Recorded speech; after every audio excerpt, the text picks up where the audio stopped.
Et Avec plaisir. je pense que c'est, et je sais que c'est une très belle initiative que vous êtes en train de mener. Et donc, pour commencer, tout d'abord, j'aimerais tout simplement dire que, en effet, comme vous m'aviez présenté tout à l'heure, je suis ingénieur en système mécatronique. Et avant de commencer, je pense que ce serait quand même intéressant de pouvoir expliquer qu'est-ce que la mécatronique.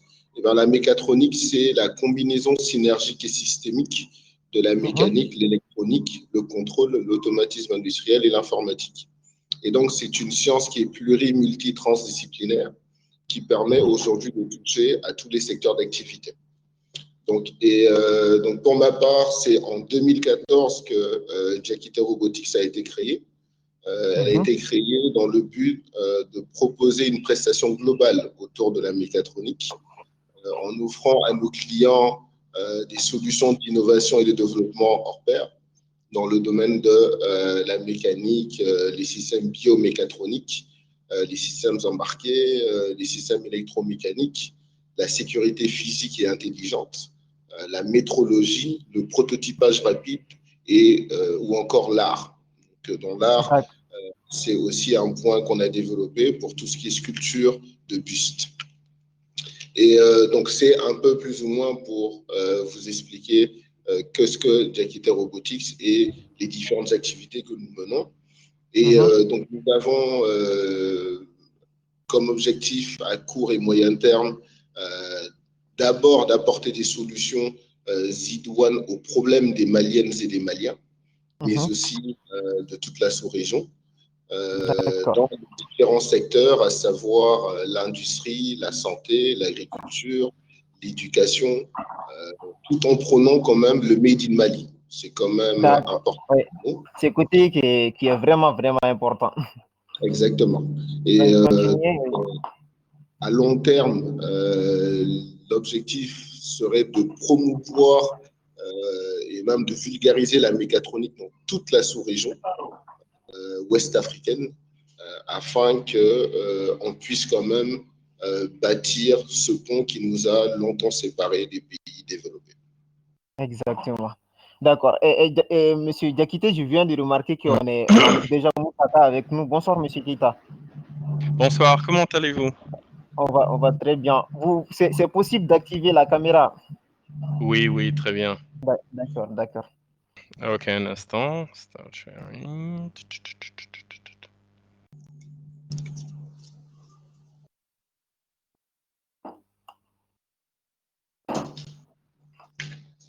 Voilà, vous me recevez là?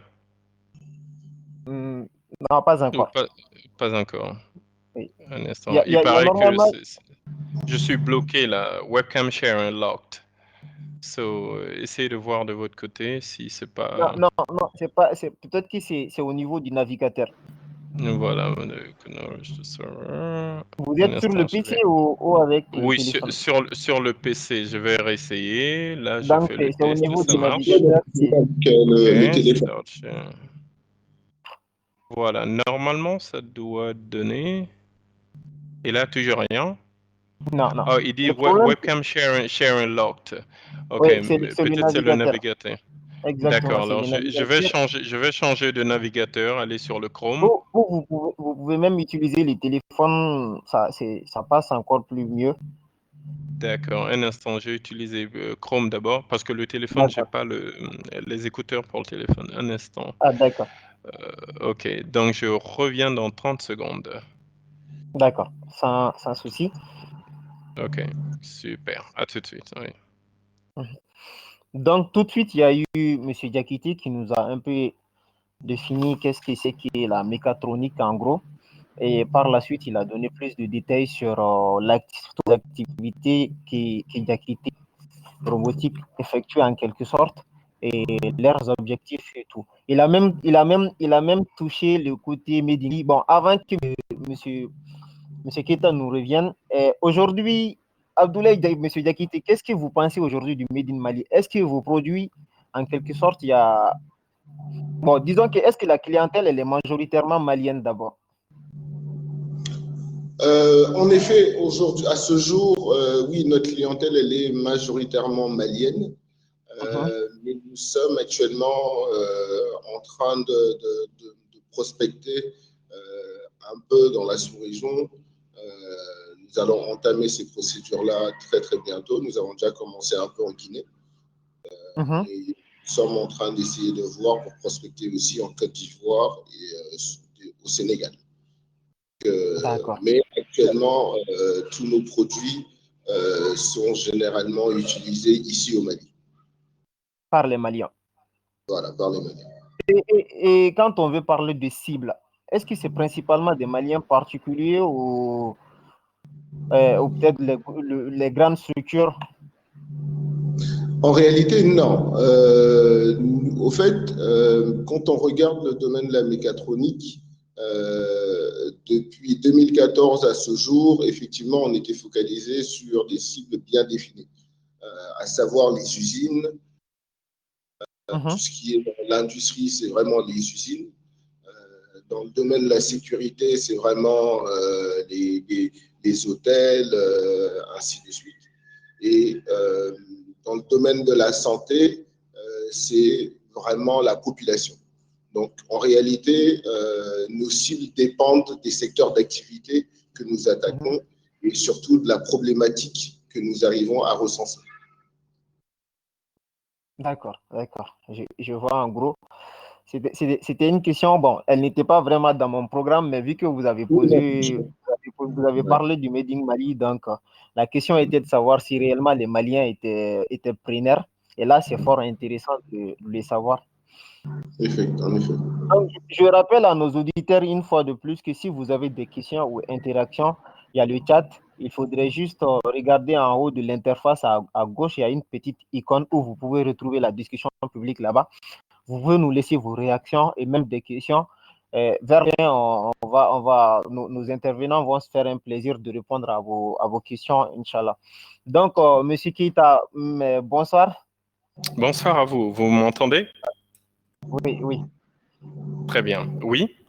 Il faudrait savoir que j'ai déjà eu à faire une présentation sur vous en quelques mots. Donc, toutefois, il y a la première question qui est de savoir qu'est-ce qui est Pull-Up Industries, quelles sont vos activités et vos objectifs aujourd'hui. Alors bonsoir, je m'appelle Muntaga Keita, je suis le PDG fondateur de Tulip Industries. Je suis innovateur, inventeur pour cette chose. Et Tulip Industries a été créé dans le but de manufacturer des technologies utiles à l'Afrique. Voilà. Les technologies très souvent importées ne sont vraiment pas adaptées. Lorsque vous amenez un ordinateur portable qui vient d'Europe ou bien qui vient d'Asie, en Guinée, au Mali ou bien dans un autre pays africain, très souvent, vous savez, ça a une durée de vie très limitée parce qu'il y a de l'obsolescence contrôlée. Pour l'occidental, acheter un laptop, c'est pas un problème chaque année ou chaque année. Pour l'Africain, non. Il faut au moins quelquefois des mois, voire des années d'économie pour s'acheter un. Alors, il nous faut une technologie adaptée et surtout qui réponde à nos besoins. Donc, c'est là que Tulip Industries s'est attelé, ce dont nous avons besoin comme haute technologie et dans tous les domaines. Nous sommes dans le domaine de l'innovation, dans le domaine de la santé, c'est ce qui est le domaine phare aujourd'hui, mais aussi dans le domaine de l'agriculture, digitaliser l'agriculture avec des outils, des logiciels, intégrer des systèmes, récolter des données pour les mettre dans l'agriculture. Et nous travaillons avec la Banque mondiale programme. Aujourd'hui, nous avons leur contrat et puis, disons, la vie est belle pour l'instant, ça me très, très bien. Maintenant, le secteur de la sécurité, très tôt, quelques mois, et le secteur aussi des mines, pouvoir développer des technologies. Imaginez-vous, par exemple, une navette qui circule sur les rails et qui scanne les rails, tel un laser qui scanne un CD, et puis qui relève toutes les anomalies sur les rails pour prévenir le train avant et puis le centre de contrôle s'il y a des rails qui sont défectueux ou pas, pour éviter qu'un train ne déraille, par exemple. Toutes ces technologies, c'est Tulip, c'est utile à nous et Tulip Industries, c'est ça aussi. Voilà. D'accord. Merci beaucoup, monsieur Kita. Merci Je pense à que vous. les gens Oui. ont eu assez d'informations là-dessus. Et maintenant, quand on rentre peut-être dans le...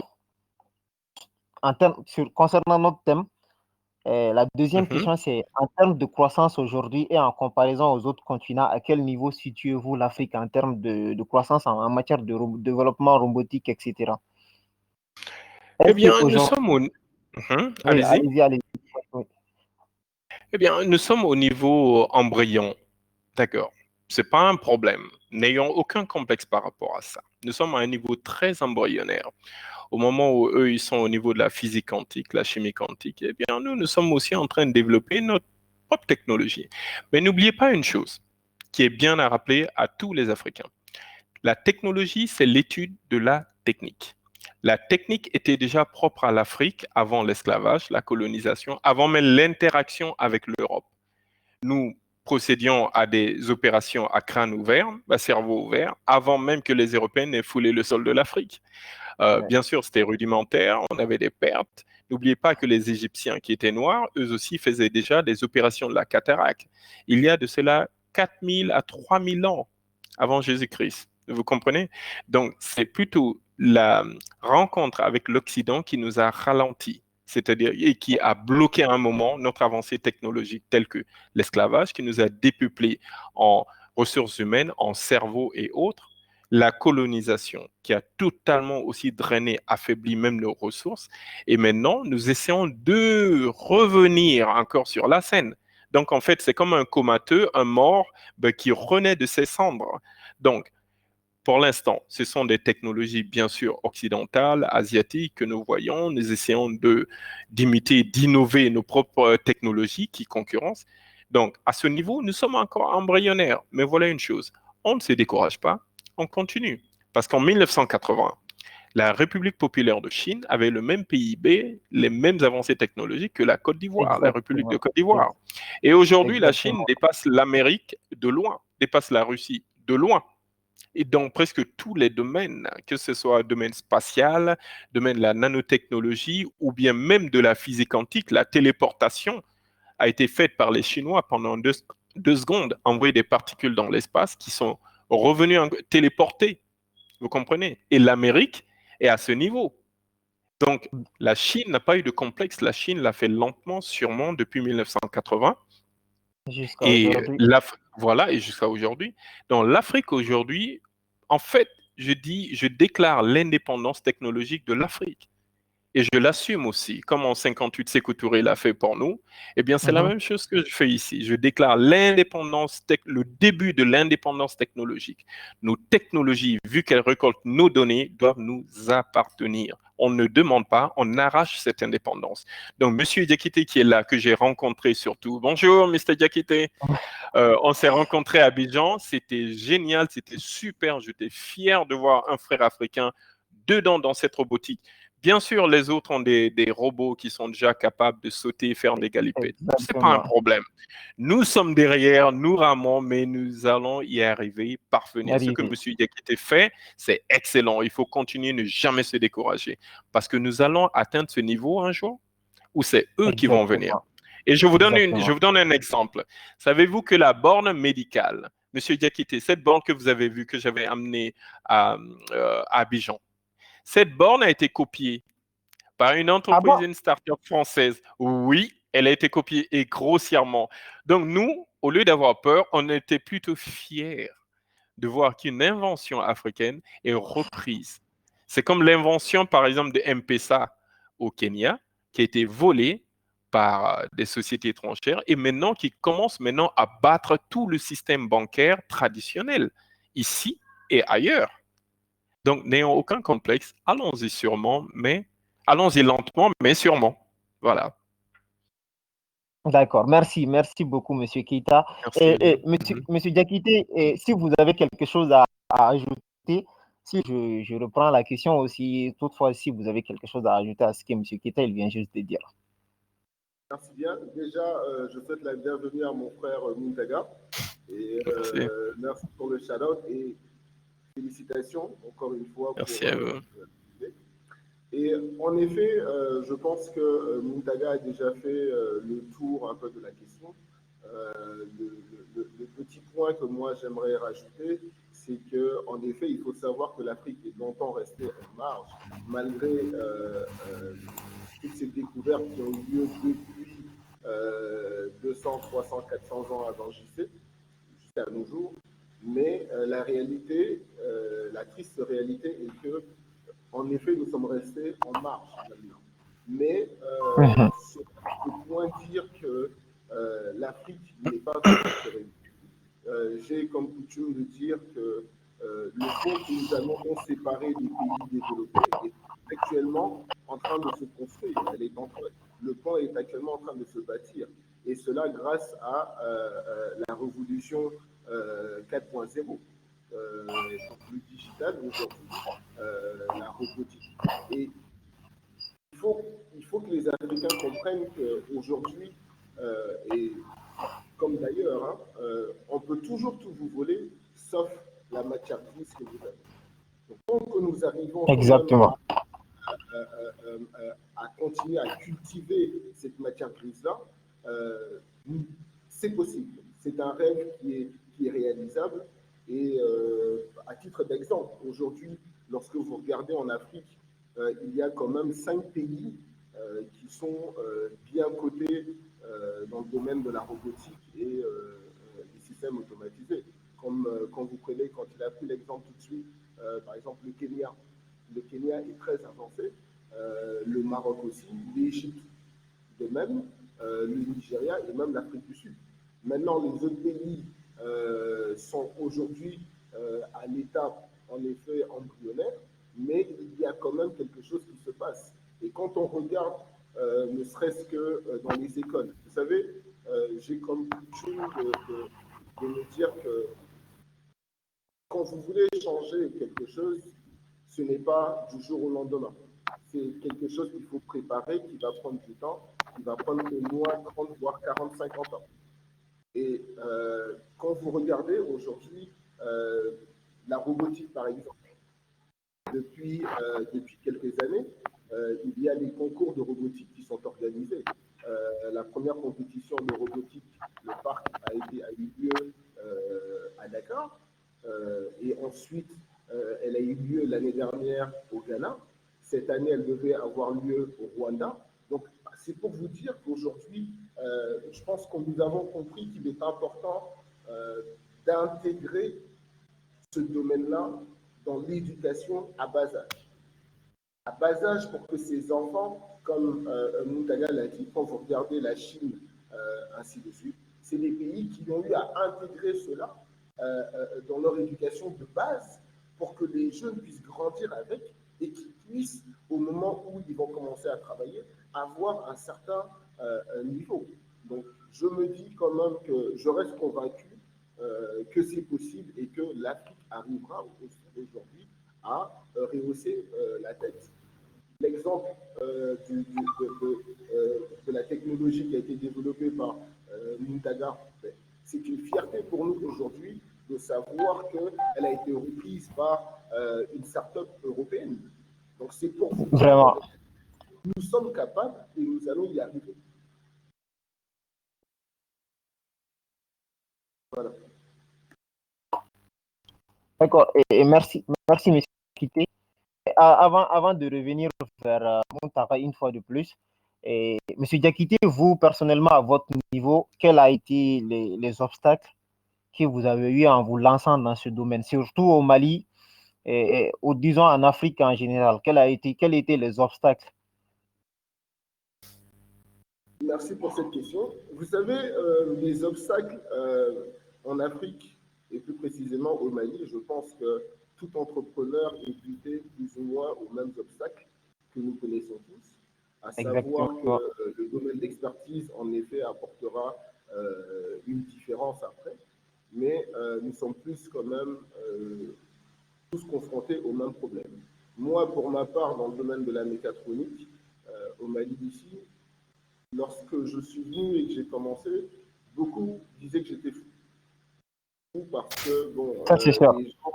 les gens te disent que quand tu parles de robotique, déjà dans un pays où les gens n'arrivent pas à manger 3 fois par jour, il y a des gens qui n'arrivent pas à travailler, qu'est-ce que tu vas nous parler de robotique ici? Mais la réalité, elle est celle-ci. Il faut savoir utiliser chaque équipement à bon escient. C'est la philosophie que j'ai. Et comme à titre d'exemple très simple, lorsque vous avez par exemple une charge de 3 tonnes à soulever d'un point A à un point B, et que vous aviez l'habitude d'avoir 12 gars pour soulever cette charge-là, pour la déplacer, mais si jamais vous avez un bras robotique qui vous permet de bouger ce poids-là du poids A au poids B, ben, croyez-moi que c'est un gain en temps. Deux, c'est aussi pouvoir relocaliser ces personnes-là pour qu'elles puissent être davantage productives pour la société. Donc, il faut voir la chose sous cet angle-là, mais je dirais que les obstacles que nous avons, que nous rencontrons, pas seulement au Mali, mais dans toute l'Afrique, c'est d'abord, et je le dis sans langue de bois, un manque de volonté politique. Tout d'abord, quand vous regardez l'Afrique en général, nous avons que ce soit les mangues, que ce soit les oranges, les citrons, la tomate, ainsi de suite.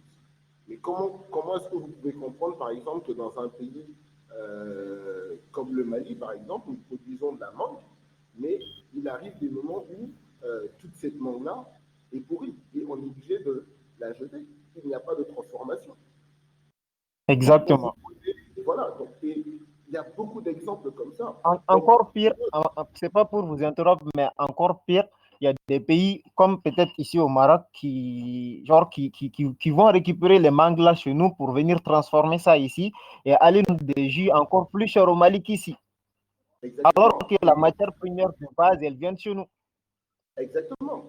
Vous avez des exemples.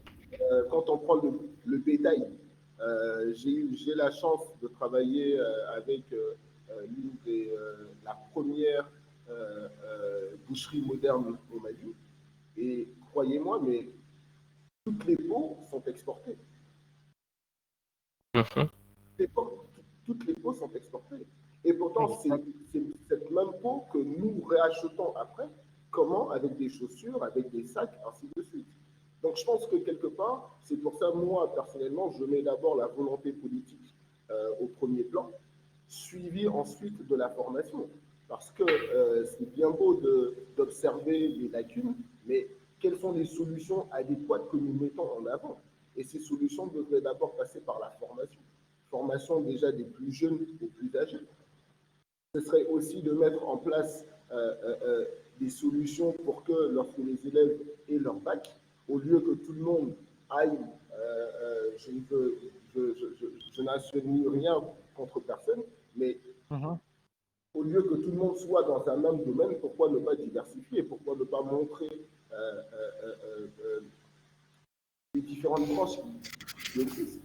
Vous voyez? Exactement. Donc, moi, je Exactement. Même le domaine de la santé, nous avons beaucoup de problèmes dans la santé en Afrique aujourd'hui. Lorsque quelqu'un tombe malade, croyez-moi, c'est difficile. C'est difficile. Et comme on le dit, si jamais tu n'as pas les moyens d'aller de l'autre côté de l'océan, ben, tu es entre la vie et la mort. Mais quelque part, la réalité, elle est celle-ci. Tout ça revient encore à la volonté politique. Tout ça revient encore à la formation. Ouais, quand même, vraiment. Les obstacles que nous avons, il y en a plein. On ne peut pas finir de les énumérer. Les coûts de l'acquisition de ces équipements-là. Mais si jamais nous-mêmes, aujourd'hui, nous sommes capables de pouvoir confectionner ces équipements-là, ben, croyez-moi qu'il y aurait quand même un avantage considérable. La technologie que nous avons conçue, c'est quelque chose de très, très positif. Donc, c'est pour montrer que si jamais M. Moutaga l'a fait, ben, c'est réellement possible. D'accord. Merci beaucoup, M. Diakité. J'ai eu à noter à peu près 3 points: la volonté politique, la formation et l'incompréhension sociale.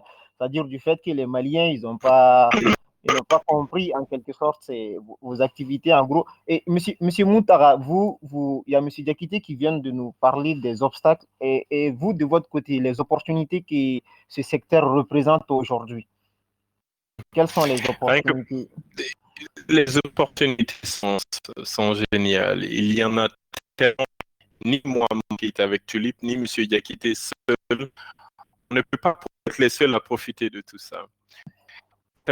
Aujourd'hui, c'est 1 milliard, presque 300 millions d'habitants. Dans 5 ans, exactement 5 ans, je vous dis, on sera 2 milliards. Vous comprenez? En 2030, on sera plus de 2 milliards. Je crois bien on sera autour de 3 milliards ou plus en 2030. En ce moment, nous représentons un marché similaire au marché de la Chine populaire. Et toutes les entreprises européennes, américaines luttent pour avoir un petit pourcentage, ne serait-ce que 1% du marché de la Chine. Et nous avons ces 1 milliard, presque 2 milliards de personnes, c'est-à-dire dans ces 5 ans-là, on bat la Chine entièrement, totalement, au niveau de puissance de feu. En 2030, c'est estimé que entre 45 et 55% des Africains, ça c'est dans 10 ans, en 2030, dans ces 10 ans-là, 45 à 55% de cette Afrique aura un niveau de vie moyen ou élevé, ce qui est supérieur à celui des États-Unis.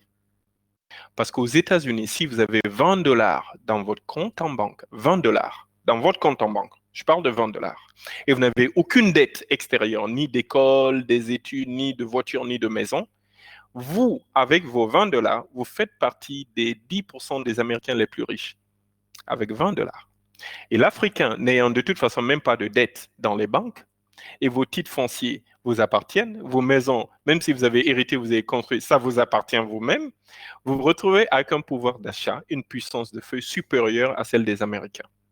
Donc, dans ces 10 années-là, nous serons devant des Africains qui auront plus de puissance de feu au niveau économique que les Américains. Alors, les opportunités sont formidables. L'Afrique, elle nous appartient. Tout ce que nous développons, si nous brevetons, c'est à nous pendant au moins 20 ans. Les pays les plus riches ne sont pas devenus riches bêtement. Ils sont devenus riches en brevetant leurs innovations. Lorsque vous brevetez une innovation, vous permettez à seul vous et votre pays à avoir ce monopole pendant 20 ans. Même si vous ne pouvez pas vous-même inventer techniquement votre invention, vous pouvez aller voir une entreprise et louer votre brevet et du coup, les revenus reviennent toujours à votre pays. Mais vous êtes le papa de cette invention, même si c'est une autre usine qui le fait. Monsieur Diakité, par exemple, nous, on pourrait avoir un brevet sur quelque chose en robotique, mais on dit, bon, Monsieur Diakité, son entreprise au Mali n'ont qu'à réaliser. Alors, on fera un contrat entre eux et puis voilà, on leur montre notre brevet et puis ils réalisent au Mali. Le Mali gagne, la Guinée gagne. Alors, c'est ce qu'il faut faire. Dès que vous innovez, même si coton-tige est un peu différent, allez-y vite fait, brevetez la chose. Ça ne coûte rien du tout. Rien du tout à l'OAPI. 17 pays, 20 ans.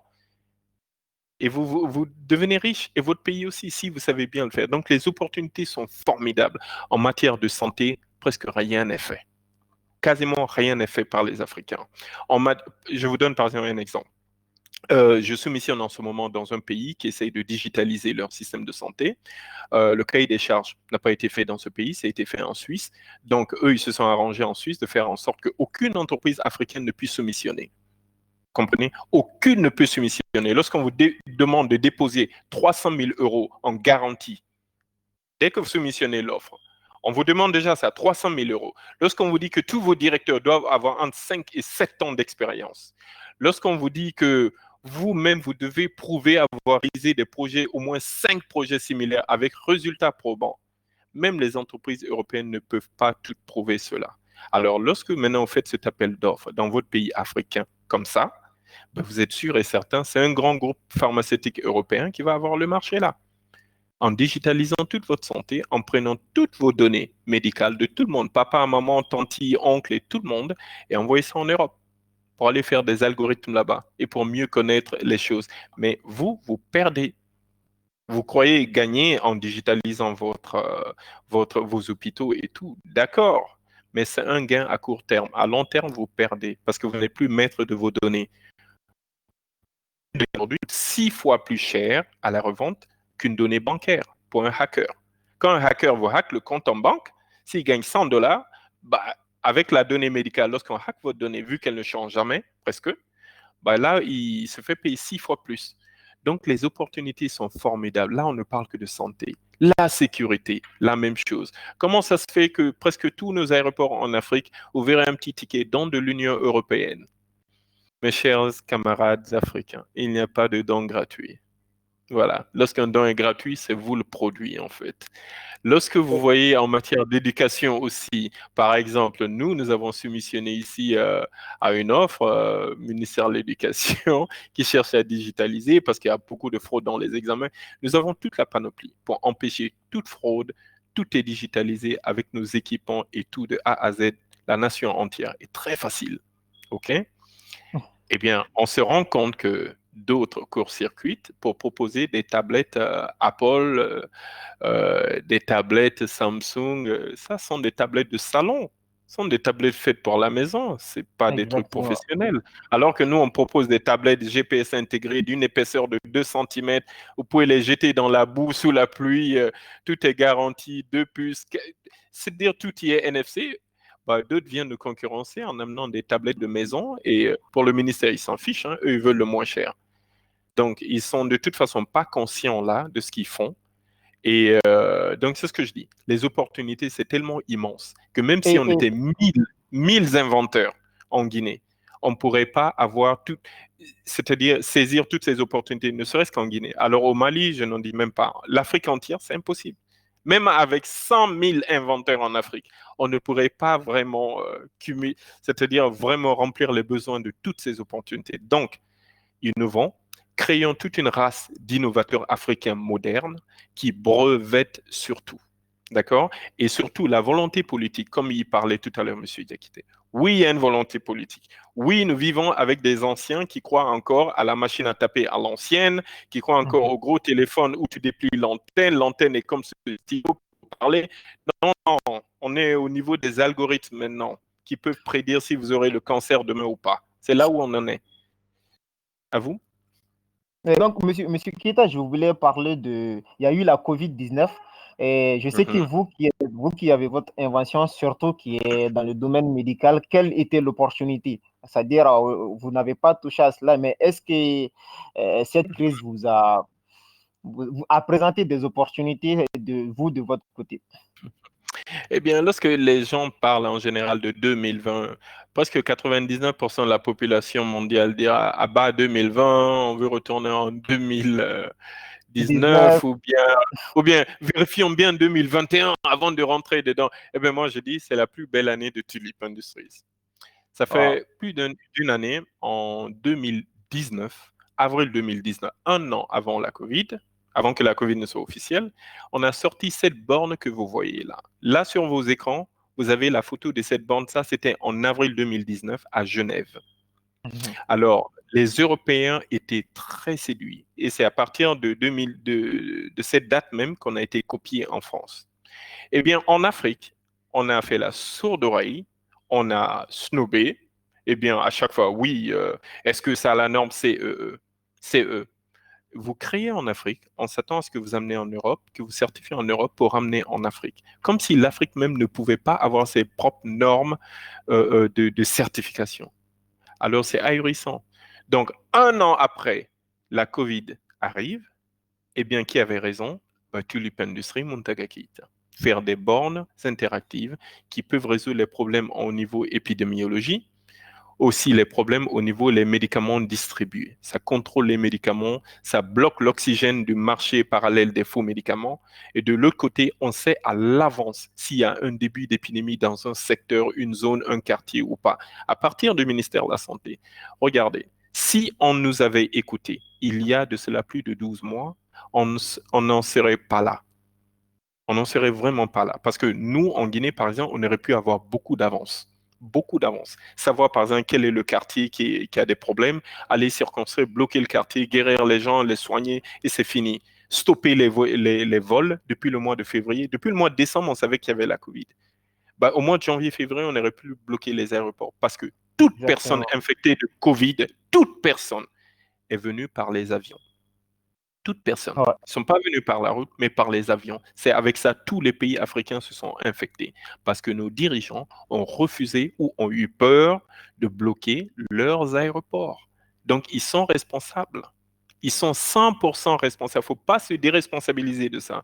Lorsqu'on criait tous, fermez nos aéroports, fermez, ils n'ont rien fait parce qu'ils avaient peur de tonton Europe, de tonton Amérique, de tonton Chine. Le résultat, on a la COVID. Là, une célèbre star guinéenne ici, qui est un ami d'enfance, vient de perdre sa grand-mère à la COVID-19. Il adorait sa grand-mère, il adore sa grand-mère. Ça, c'est les pouvoirs publics. Bon, ces pouvoirs publics, n'oublions pas, c'est nos parents aussi. C'est pas des extraterrestres qui sont venus. On les connaît, ils nous connaissent. On se rencontre dans les mariages, dans les baptêmes. C'est des tontons à nous, c'est des tantes à nous. Quelquefois, c'est nos pères, nos mères qui sont au pouvoir, qui ont des décrets présidentiels ou autres. Donc, ne disons pas c'est des extraterrestres. Non, on vit avec eux. Ce qu'on peut dire, c'est allons-y vite. Arrêtons la bêtise, par exemple, de dire il faut qu'un outil africain soit certifié en Europe. Créons nos propres règles, nos propres systèmes de certification. Quiconque rentre dedans, d'accord. Quiconque ne rentre pas, tant pis. Lorsqu'une chose vient d'Europe ou d'Asie ou d'Amérique, certifions d'abord avant de diffuser. Parce que si Tulip Industries était une entreprise européenne ou libanaise ou chinoise, croyez-moi, on ne serait pas là. Hein. On serait Exact. déjà Ça, c'est avec ça. des contrats de plusieurs centaines de millions de dollars ici en Afrique. Ouais. Mais le fait que Muntaga Keita soit 100% africain, bah, ça, c'est le problème. Alors, dois-je embaucher un Européen comme PDG ici et moi, je prends ma retraite? Je vous parie qu'on aurait beaucoup de marché. C'est une option, hein, c'est une option. Ouais. Mais disons-nous la vérité, Exactement. c'est le plus grand problème que nous, on ait rencontré, c'est simplement parce qu'on est guinéen. Mais dans ce cas, si c'est le cas, ben, comment ça se fait qu'en France, là-bas, une invention grossière, une innovation, une imitation, même en forme grossière, est déjà là-bas en France, déjà développée, je crois, à plus de 200 exemplaires dans les pharmacies ou autres. Pendant que Tulip Industries, qui a créé cela, ben, est Wow. là, et les frères africains disent, bon, ben, l'Union européenne, ils ont certifié autre, mais j'aimerais pas dire une grossièreté américaine, mais D'accord. croyez-moi, Merci beaucoup, c'est monsieur. fâchant. Alors, nous avons évolué maintenant vers les tablettes pour aller un peu plus vite, les tablettes, vu que ça c'est mobile. Mais croyez-moi, les tablettes, c'est une sensation. D'accord. Mais même avec les tablettes, ça tergiverse encore parce que nous sommes africains. Et la tablette, malheureusement, elle n'est pas chinoise, ni américaine, ni française. Donc, c'est quoi notre problème? Je ne comprends pas. C'est quoi notre problème? Voilà. D'accord, merci, monsieur Keita. Et monsieur Diakité, je vous repasse la même question, parce que même la dernière fois, j'ai vu une photo de l'aéroport du Mali où il y avait votre tunnel. Est-ce qu'aujourd'hui, la COVID, là, en termes d'opportunités, vous avez eu à en profiter? Est-ce que 2020 a été pour vous aussi la meilleure année, comme monsieur Keita, bien sûr? Très bien. Eh bien, vous savez, je, je ne dirais pas que ça a été la meilleure année, mais ce que je peux dire, c'est que la chance que Diakité Robotics a, c'est que nous sommes quand même assez polyvalents. Nous sommes dotés de cette polyvalence qui nous permet en réalité de nous réadapter en fonction des situations. Et avant la Covid, nous étions en train de travailler sur certains projets, notamment un des projets qui a fait que j'ai rencontré M. Muntaga à Abidjan. Et lorsque la Covid a frappé aux portes de Bamako, du Mali, nous avons tout simplement mis un stop dessus et nous nous sommes redirigés vers cela parce que il y a quand même quelque chose qu'il faut le dire, c'est que en ce moment-là, il y a quand même eu une forte mobilisation à travers le gouvernement précédent qui a quand même fait appel au génie malien pour renforcer les mesures barrières qui existaient déjà. Et quand je parle de ça, il y a quand même beaucoup d'acteurs qui ont pris part à cette mobilisation. Il y a eu des startups qui ont conçu des respirateurs ici, des masques. Des masques, oui. Voilà. Donc, il y a quand même eu une forte mobilisation qui s'est tenue. Et je m'en félicite parce que, au moins pour une fois, je pense que les jeunes Maliens, les startups, ont fait face aux défis qui leur étaient imposés. Et donc, pour la part de Diakité Robotics, nous avons eu en effet à concevoir un tunnel de désinfection contre la COVID-19 qui permet en réalité de désinfecter et de tuer tout ce qui est champignons, virus sur les personnes qui les habillent sans pour autant porter atteinte aux objets personnels que les personnes portent sur elles. Et en effet, nous avons eu à mettre 3 dispositifs à l'aéroport international de Bamako. Et, c'est un peu pour montrer, et ça, nous nous en réjouissons parce que, au moins pour une fois, quand on va à l'aéroport international, on voit quand même un Made in Mali. Un Made in Mali, et je pense que c'est extrêmement important. Comme Muntaga le disait tout à l'heure, si j'aime les produits, généralement, tout ce qu'on a, c'est des produits qui sont conçus à l'extérieur, que ce soit en Chine, aux États-Unis, en France, en Belgique, en Australie, ainsi de suite. Et c'est ces produits-là que nous retrouvons sur notre marché. Et nous, quand même, on a eu cette fierté-là de pouvoir affirmer qu'il y a eu 100% Made in Mali qui est utilisé à l'entrée du Mali. Donc ça, c'est quand même une des choses. Et donc, ça nous a quand même permis de pouvoir survoler cette année 2020 sans problème majeur. Voilà. D'accord. Super, monsieur Diakité, merci. Je vais essayer d'aller un peu plus vite. Il nous reste juste à peu près 2 points. Vu que monsieur Keita, on a monsieur Diakité qui doit bientôt quitter, mais j'essayer d'aller un peu plus vite pour qu'on puisse en terminer et vous libérer par la suite. Donc, monsieur Diakité, quels sont l'impact économique aujourd'hui au social de vos inventions, vous deux? Vous me recevez? Oui, vous pouvez reprendre Oui. quels sont les... Donc, je disais, quels sont les impacts économiques et sociaux aujourd'hui de vos inventions? Eh ben, vous savez, nous, à travers la solution que nous avons eu à concevoir, parce que ce n'est pas la seule, après cela, nous avons aussi conçu un dispositif de lavage de mains autonome automobile. Et donc, c'est quand même 2 dispositifs que nous avons conçus pour la Covid. Et c'est des impacts quand même qui sont directs, à savoir d'abord la création d'emplois à travers la conception du tunnel de désinfection ou du dispositif de lavage de mains. Nous avons quand même eu à créer 5 emplois directs, à savoir les billets métalliques, les imprimeurs, nous-mêmes la partie électronique, des plombiers, ainsi de suite. Et donc, c'est quelque chose qui nous a quand même permis de voir comment est-ce que nous aurions pu concevoir une chaîne de production qui créerait vraiment de l'emploi au sein de notre pays. Parce qu'à savoir que pendant la Covid, beaucoup de personnes ont été touchées, plus précisément les couches les plus défavorables. C'est-à-dire les menuisiers métalliques que nous avons au bout de la rue, ainsi de suite. Et donc, à travers cela, c'est des personnes qui ont quand même vu leur travail, leur savoir-faire être utilisé à bon escient et qui est aujourd'hui utilisé par des millions de personnes qui arrivent à Bamako. Donc ça, c'est quand même un impact économique et social. Oui, oui. D'accord. Et M. Keita, et vous, de votre côté? Vous pouvez répéter encore la question, s'il vous plaît? Je disais, quels sont les impacts économiques et sociaux, mais surtout sociaux, parce que les gens, déjà il est dans l'esprit collectif, il est connu comme quoi la robotique ou les systèmes automatisés font surtout de la disparition des emplois. OK. De l'emploi Eh bien, donc, n'oublions pas une chose, lorsque l'automobile à essence est apparue, on a dû mettre à la retraite 60 millions de chevaux en Europe.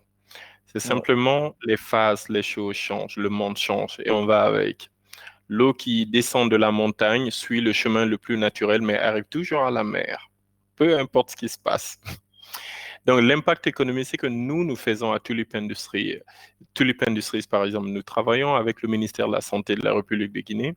Nous allons commencer bientôt un projet pilote sur surtout la basse Guinée, la zone de la capitale, avec 3-4 villes pour avoir des bornes médicales dans les hôpitaux et puis surtout pour avoir aussi des tablettes qui sont beaucoup plus rapides à utiliser, beaucoup plus mobiles. Créer cette sorte de santé mobile où une fois par mois, on peut avoir un tarif très bas où un agent de santé se déplace, circule dans les quartiers, part de maison en maison, Avec une tablette, on peut avoir toutes les données au niveau cardiologie, oxygénation du sang, la tension artérielle, par exemple. Vous prenez en photo emmagasinée, vous avez votre fichier digital, vous avez un suivi. Et surtout, ça crée une sorte de, au bout de plusieurs mois, plusieurs années, ça crée une sorte de courbe. Donc, lorsque vous arrivez dans un hôpital, un jour, vous avez un problème, on a une courbe de suivi, on a tous les renseignements qui vous concernent. Il y a une sorte de traçabilité au niveau médical. Quels sont les types de médicaments que vous prenez, le tout. Et cette tablette est tellement facile à utiliser, je pourrais dire un enfant pourrait s'habituer à utiliser ça très vite. Un enfant, à plus forte raison, un médecin. Donc, l'impact social est immense. Moi, j'ai perdu ma grand-mère paternelle rien que parce qu'on l'a déplacée à 180 km jusqu'à Conakry. Avec les routes montagneuses, les routes mal faites, les embouteillages, elle est arrivée, on a constaté le décès et encore, il fallait que l'ambulance retourne encore jusqu'au village. Donc là, imaginez s'il y avait une tablette, on aurait pu déceler exactement son état avant de la mettre dans une ambulance. Lorsque les gens arrivent dans des hôpitaux et qu'on les met du sérum glucosé directement et que ce sont des diabétiques, ça peut poser des problèmes aussi. Eh bien, on sera le tout. Lorsqu'un individu arrive à l'hôpital, on ne sait même pas quel type de sang, de groupe sanguin il a. Très souvent, il y a des morts ici, c'est dû à ça, on lui donne le mauvais sang, et puis voilà. Mais au moins, avec la digitalisation, il y a une sorte de suivi, une sorte d'historique. On sait quel groupe sanguin il est O+, B négatif ou bien autre chose. Voilà. Donc, au niveau impact social, c'est immense. Ça va permettre à nos familles de ne pas mourir bêtement et facilement. Voilà. La mort sera vraiment difficile. Nous, on veut rendre compliqué l'avènement de la mort pour les gens en les aidant au maximum possible. Au niveau impact économique pour Tulip Industries, comme je l'ai dit, cette année a été superbe. Pas seulement au niveau médical. Au niveau médical, déjà, on a eu beaucoup de commandes quand même. On a eu un suivi même de la francophonie qui a subventionné la fabrication de plusieurs tablettes pour le plus grand hôpital de la Guinée pour la COVID. Mais c'est surtout aussi, comme on est dans d'autres secteurs, l'agriculture avec la Banque mondiale, le programme alimentaire, eh bien, c'était superbe. On est sur des grands, grands projets pilotes et si ça aboutit, là, vraiment, c'est parti. C'est des explosions thermonucléaires en matière financière, au niveau finance. Donc, on est là-dessus, on ne se décourage pas surtout. Il ne faut jamais se décourager. Ça, c'est la dernière chose à faire. Découragement, ce n'est pas africain. Il y a des Africains qui se lèvent de leur maison climatisée. Ils font à pied, presque à pied, de là jusqu'en Europe. Ils traversent tout le Sahara, ils traversent la mer Méditerranée, ils vont jusqu'en France, en Angleterre, ils trouvent bon boulot, ils achètent maison et leur vie s'écoule. Il y en a qui arrivent, hein, beaucoup ratent, beaucoup y arrivent. Alors, si eux, ils ne se découragent pas jusque là-bas, surtout la traversée du désert, alors imaginez-vous, nous, on n'a pas intérêt, nous, à se décourager quand même, parce que nous, Monsieur Diakité, moi et d'autres inventeurs, ça va pour nous. On a de quoi inventer. Donc, découragement, ça n'existe pas. Il faut foncer, tête baissée, il faut y aller. Parce que si nous ne le faisons pas, c'est quelqu'un d'autre qui viendra ici, qui nous imposera sa technologie et qui aura nos données. Et aujourd'hui, les données, c'est quoi? Tout le monde veut être Dieu. En ayant vos données, on peut, avec des algorithmes, prédire littéralement quand est-ce que même vous allez mourir, quel genre de maladie vous allez avoir, comment vous allez réagir demain. Imaginez-vous, par exemple, là, les publicités qu'on vous balance sur les réseaux sociaux ou autres. Toutes ces publicités sont calibrées parce qu'on comprend déjà comment vous vivez. Vos téléphones sont activés 30 secondes à Exactement. l'avance. Tout ce que vous dites en famille, lorsque vous parlez avec vos parents et vos téléphones sont couchés à côté, éteints, entre guillemets, non, ça enregistre vos voix, ça enregistre tout ce que vous dites et après les pubs sont calibrées par rapport à ce que vous avez dit. Donc la donnée aujourd'hui est la chose la plus précieuse. Elle dépasse même l'argent en liquide. La donnée, information is money. OK? Et pour avoir l'information, pour la saisir, c'est nos technologies qui doivent nous permettre de saisir nos données. Parce que si vous utilisez la technologie de quelqu'un d'autre dans notre continent, de notre pays ailleurs qu'en Afrique, ben, sa technologie va emmagasiner vos données. Et donc, l'autre aura une puissance sur vous. L'autre saura tout ce que vous faites et tout ce que vous allez faire. Et même comment vous réagissez. Là, c'est vraiment jouer à Dieu. Et avec la 5G à plus de 500, 600 mégabits par seconde, bah, si ce sont les autres qui vous donnent la technologie, ils deviennent Dieu et vous, vous devenez des esclaves. Donc, empêchons cela, en fabriquant nous-mêmes nos technologies. La robotique par là, Monsieur Diakité. Nous sommes au niveau des bornes interactives, tablettes pour la santé, agriculture ou autres. J'encourage d'autres aussi dans d'autres secteurs ou même les mêmes secteurs. Le marché est vaste. Allons-y, ne nous décourageons pas parce que si nous ne le faisons pas, qui va le faire? Si ce n'est pas maintenant, quand est-ce que ça sera fait? Si ce n'est pas vous, qui le fera? C'est à ça il faut penser. Nos parents nous ont laissé avec un héritage, à nous aussi d'en rajouter là-dessus pour léguer à nos enfants. Mais on ne peut pas être que des individus Des africains consommateurs.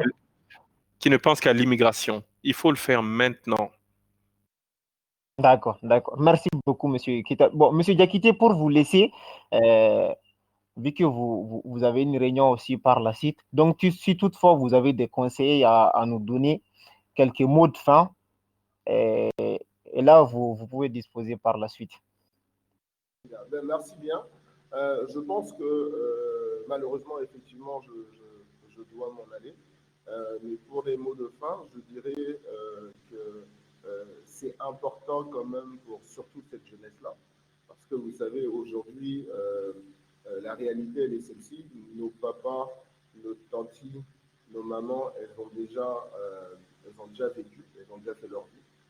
Et aujourd'hui, il est important pour nous, comme Muntaga le disait tantôt, il est important pour nous de travailler dans le sens où nous pourrions léguer quand même quelque chose d'important pour la future génération.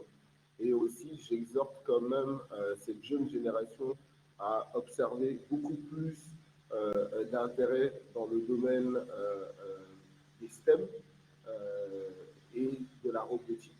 Parce que la réalité est qu'il n'y a pas de développement sans passer par la robotique ou l'automatisme industriel. Il n'y a pas de développement. Quand on parle de développement, on parle d'industrialisation dans le domaine de la santé, dans le domaine de l'éducation. Et aujourd'hui, c'est un aspect réel sur lequel il faut se pencher parce que, en effet, l'Afrique est encore vierge, elle est même très très vierge. Et pour certains, pour ceux qui le savent, comme Moutala le disait tout à l'heure, l'information, c'est l'argent, c'est la clé. Et aujourd'hui, qu'est-ce qui se passe? Nous avons des expatriés qui viennent maintenant en Afrique pour effectuer des recherches. Et c'est des recherches qui sont basées aussi sur l'intelligence artificielle. Donc, savoir comprendre un peu comment est-ce que les choses se passent pour pouvoir prédire le lendemain. Et c'est important que nous-mêmes, on se lève pour effectuer tout ce travail-là, parce que si jamais nous-mêmes ne le faisons pas, c'est eux qui vont le faire. Comme Moutaga le disait, c'est eux qui vont les mettre. Et cela, encore une fois, ne pourra point se passer sans cette volonté politique. Voilà. D'accord, merci. Merci beaucoup, M. Diakité, et merci surtout pour la disponibilité. Donc, on s'est dit à la prochaine peut-être. Très bien, à très bientôt. Moutaga, ravi de t'avoir fait. À bientôt. Merci. Allez, bon après-midi. Au revoir. Merci. Ouais, au revoir. Monsieur Keita. Oui. Au début de la conférence, on a eu à parler du Made in Mali avec M. Diakité. Et vous, on va aborder le même sujet en termes de, disons, Made in Guinée. Est-ce qu'aujourd'hui, est-ce que les Guinéens sont surtout preneurs de vos produits? OK. En général, j'ai du mal maintenant, en évoluant dans le futur, j'ai du mal à reconnaître nos frontières. Parce que je me suis rendu compte que ce sont des dessins faits en 1886 par deux personnes qui ne sont pas nous. Lorsque j'ai eu la chance d'être invité par Monsieur Michel Sidibé, votre ex-ministre de la Santé, un homme génial, avec tout le ministère de la Santé qui m'a reçu en grande pompe. Et la plupart des noms étaient pour moi des noms guinéens. C'est là que je me suis aperçu en fait que ces frontières sont vraiment une insulte à nous-mêmes. Donc pour moi, un produit tulipe est un produit africain. J'ai arrêté maintenant de dire guinéen et depuis un moment. Bon, tous les Guinéens n'aiment pas ça, mais on doit se rendre à l'évidence. Moi, mon arrière-grand-père, il vient de Tombouctou. De Tombouctou, c'était un homme du Yémen, Yamaniquais, qui était là. C'est de Tombouctou je viens. Avant Tombouctou, c'était un Ah, caravanier qui venait du Yémen. Donc, qui suis-je? Je suis malien aussi. Je suis guinéen, vous comprenez? exactement. Donc, cette innovation, je la veux africaine parce qu'il y a des Béninois dans l'usine. Il y a des Congolais maintenant qui sont recrutés à Tulip. On a 25 représentants non, 29 représentants dans 25 pays africains. Donc, c'est une entreprise panafricaine. Vous comprenez? Donc, pour revenir encore, cette innovation, la Guinée, moi, c'est à ma surprise, à ma grande surprise, je peux dire presque 100% des Guinéens l'ont adoré. Ils s'attendaient absolument pas. Et la dernière fois, j'ai eu vraiment un compliment de mon directeur au niveau IT development, software development. Je ne m'attendais pas. Il a dit, merci boss, vous nous avez poussé à oser. Vous nous avez appris à oser. Je lui ai dit, mais vous êtes des, bon, et gentiment, j'ai dit, mais vous êtes cons ou quoi? Vous avez la science en vous et vous n'osez pas. Vous voulez simplement vivre, rendre content papa, maman en ayant bossé pour une institution internationale ou bien en immigrant, en suivant des règles que quelqu'un d'autre a posées et puis 2 maisons, les enfants à l'école, 2, 3, 4 femmes si possible et puis une belle villa. Je dis, c'est pas ça la vie. Vivez vos passions. Moi, j'ai vécu selon tout ce qu'on m'a programmé pour. Par la famille, bien sûr. Je suis un produit africain. J'étais moi aussi programmé à être déjà avocat. J'ai fait des études de droit pendant 4 années et demie en France.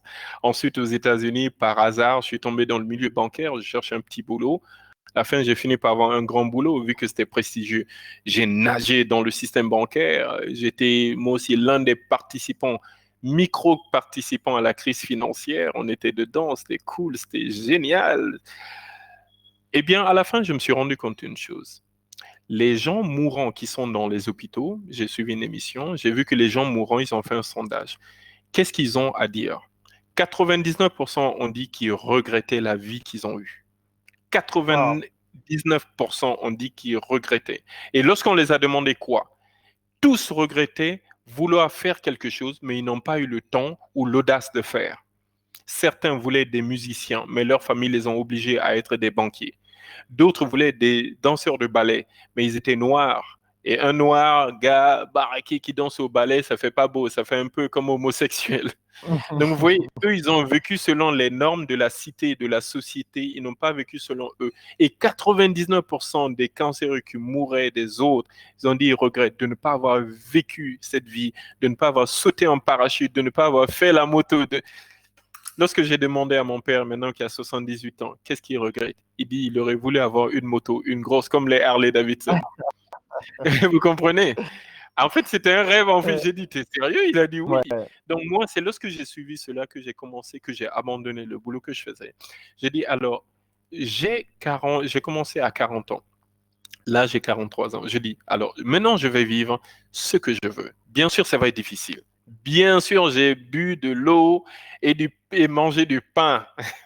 Pas à midi, à ma pause, et quelquefois même rester toute la journée sans manger parce que le boulot à Tulip m'obligeait, parce que on était en récession au niveau budgétaire, il n'y avait pas assez de contrats, il fallait économiser. Donc voilà, un bon petit déjeuner le matin, un repas le soir. Il faut serrer la ceinture parce que ça va être très dur. Ça va être très costaud, mais il faut le faire.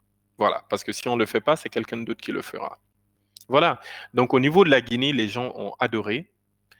Les jeunes, ils adorent, toute ethnie confondue. Au niveau de l'Afrique, franchement, c'est ce qui même nous encourage à continuer. C'est les encouragements des autres, le soutien moral des autres. D'accord. Mais, même s'il n'y a pas eu des contrats, des milliards de dollars, mais ce soutien guinéen, africain est formidable, incroyable.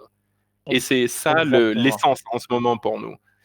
Voilà. D'accord. Là, une dernière question et par la suite, vous allez nous donner quelques mots de fin. Mais, Mhm. Monsieur Diakité, comment vous prenez l'expression le banquier qui veut révolutionner la médecine? Bah, vous savez, moi, ça me fait plutôt rire parce que oui, j'étais d'abord juriste, ensuite Mhm. banquier, Et maintenant, je suis dans cette vie de technologie.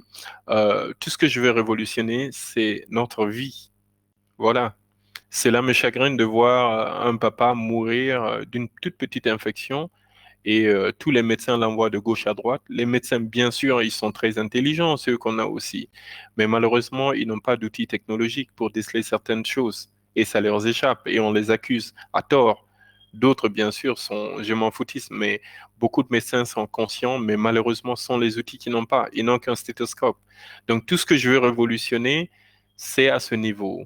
Notre condition humaine, notre condition de vie l'améliorer, faire en sorte qu'un parent ne pleure pas parce que son enfant, parce qu'il n'arrive pas à trouver de ressources, de compétences pour soigner son enfant. Ça me touche. Ce qui est important pour Tulip, c'est l'impact de ce que nous innovons, l'impact au niveau humanitaire, au niveau social. C'est pas l'argent, c'est l'impact. Parce que si ça impacte, l'argent suivra, mais c'est l'impact qui est number one. Si c'était l'argent, Exactement. je restais aux États-Unis, je continuais, diplôme de Harvard, j'aurais pas de mal à trouver du boulot ou même à inventer des choses là-bas. Et il y a trop d'opportunités là-bas.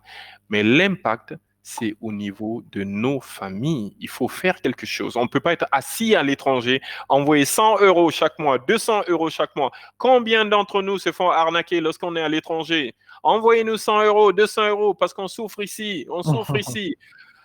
Non, je veux vivre parmi vous. Je veux vous montrer comment révolutionner nos vies, comment voilà, déceler des petites maladies qu'on a qui nous embêtent, qui déciment des familles, des toutes petites maladies. Voilà, c'est tout. Je vais D'accord. simplement apporter ma contribution. Et c'est ça la révolution de D'accord. Tulip Industries. Merci beaucoup, M. Kita. Donc, Merci à comme vous. mot de fin, si vous avez surtout un conseil à donner à la jeunesse africaine aujourd'hui.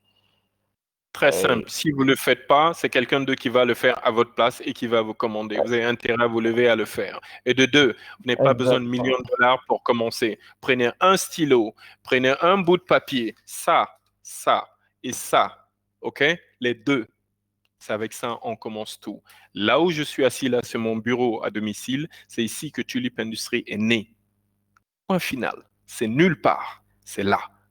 Une idée, un stylo, un bout de papier. Tout ce que j'ai fait à Tulip, j'ai d'abord dessiné sur un bout de papier avant de passer au laptop, faire des dessins 3D ou autre. Ayez de l'ambition. Osez, allez-y. Entre le fou et le génie, la frontière est aussi mince que ce petit bout de papier. Vous voyez l'épaisseur de ce papier? C'est la frontière entre le génie et la folie. On va vous traiter de fou. Vous devez vous en foutre. Mais vous faites ce que vous voulez. Parce que si ça réussit, on vous traitera de génie. On dira oui, ça vient du côté du papa, bien sûr, le grand-père était un génie. Mais si vous foirez, on dira oui, c'est sa maman, ça vient de ce côté-là. C'est des fous par là-bas. Vous comprenez? Donc, vous devez vous en Exactement. foutre. Allez-y, faites ce que vous devez faire. Et parce que si vous ne le faites pas, c'est quelqu'un d'autre qui le fera à votre place. Quelqu'un d'ailleurs qui vous commandera. Votre D'accord. indépendance, c'est ça aussi. D'accord? Et du courage. Et ne baissez jamais les bras. Même si vous êtes déprimé, c'est pas grave. Écoutez de la bonne musique et continuez. D'accord. Merci beaucoup, M. Kita. Merci Vraiment. à vous. Ce fut vraiment. J'avoue que ça n'a pas été facile qu'on puisse se retrouver pour à peu près une heure comme Oui. ça. Mais quand Mhm. même, merci beaucoup. Et j'espère que le bébé, il va bien avec sa maman. Ah oui, bah, il est en bas là-bas. C'est pour ça que je porte ces casques-là pour cacher le bruit. Il est là-bas. Il s'appelle D'accord. Mohamed Saïd Keïta. Et Ah, puis Mohamed, voilà. un peu comme moi. Super Mohamed, oui, alors. oui, oui, oui. Il ne fait que pleurer, demander la nourriture. C'est lui qui commande la maison. Et puis voilà, quoi. Un autre dictateur, quoi, ici à la D'accord, maison. super. Donc, merci Merci. vraiment. Merci vraiment, M. À Kita. bientôt. Euh, Merci. Super. Donc, je remercie nos auditeurs également. Merci d'être là avec nous. Donc, on clôture la conférence. Merci. Et au revoir, M. Kita. Merci.